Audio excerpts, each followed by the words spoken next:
कश्मीर में terrorist attack के बाद इंडिया और पाकिस्तान के बीच में कंफ्यूजन बढ़ता जा रहा है। इंडस वैली की जो ट्रीटी थी उसे ऑलरेडी इंडिया ने एक बार पॉज कर दिया है, which was a brilliant step.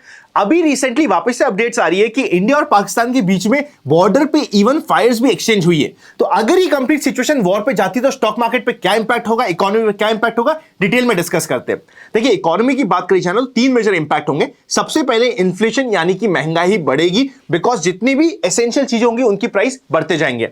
Secondly, अगर आप इमीडिएट इंपैक्ट की बात करोगे और इमीडिएट महंगाई की बात करोगे तो महंगाई के बढ़ने के साथ साथ स्टॉक मार्केट में नेगेटिव इंपैक्ट होगा और जितने भी गवर्नमेंट के एक्सपेंडिचर होते हैं अदर देन आर्मी एक्सपेंडिचर, उन सब जगह एक बार रोक लगते हुए सारा का सारा फंड्स और फोकस चले जाएगा कंफ्यूजन की तरफ, वॉर की तरफ, पाकिस्तान की तरफ, तो वहां पे डाइवर्ट हो जाता है फंड। तो ये होता है सेकंड इंपैक्ट। एंड फाइनली, कुछ कंट्रीज के साथ जो हमारी ट्रीटीज और एक्सपोर्ट इंपोर्ट की कंडीशन चल रही है, जो ट्रेड चल रही है उधर थोड़ा सा इंपैक्ट हो सकता है, वो एक नेगेटिव होता है। मतलब इकोनॉमी पे थोड़ा नेगेटिव इंपैक्ट होगा, ये हम सभी को पता है। पर मेरी सच्चे दिल की बात करी जा रहा है, स्पेसिफिकली जो अभी कश्मीर में, उसके बाद मेरी तो इच्छा है कि भैया स्टॉक मार्केट में करेक्शन होना है, हो जाए, कोई दिक्कत नहीं, हम सह लेंगे। इकोनॉमी में दिक्कत होनी है, कोई बात नहीं, मैं तो आज के दिन सहने के लिए रेडी हूं।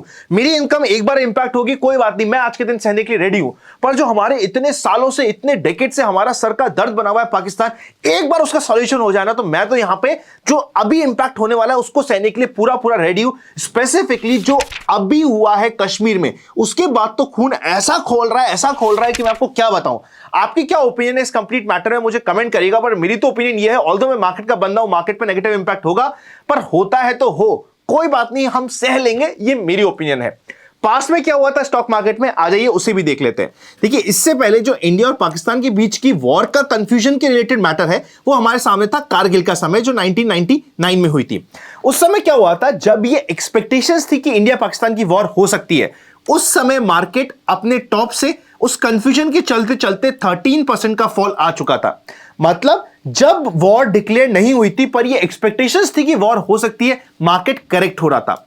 जैसे ही वॉर डिक्लेयर हो जाती है, मार्केट अपना इमीडिएटली बॉटम बना लेता है और वॉर के पीरियड में मार्केट 41% की पॉजिटिव रैली देता है और वॉर के बाद भी अपनी रैली ऊपर की साइड की कंटिन्यू करता है।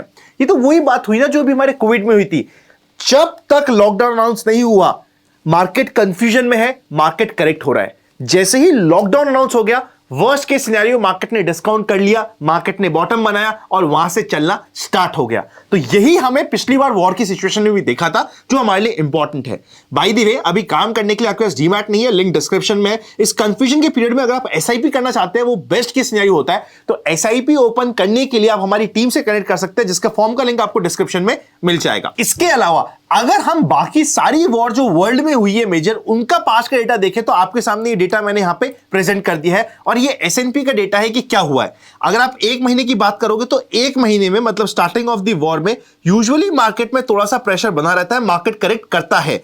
मतलब अगर हम एकदम बात करें इमीडिएटली, तो इमीडिएटली इंपैक्ट आता है, पर वॉर के एक महीने बाद, मतलब एक महीने पहले, प्री वॉर हमेशा इंपैक्ट नेगेटिव रहता है मेजॉरिटी सिचुएशन में।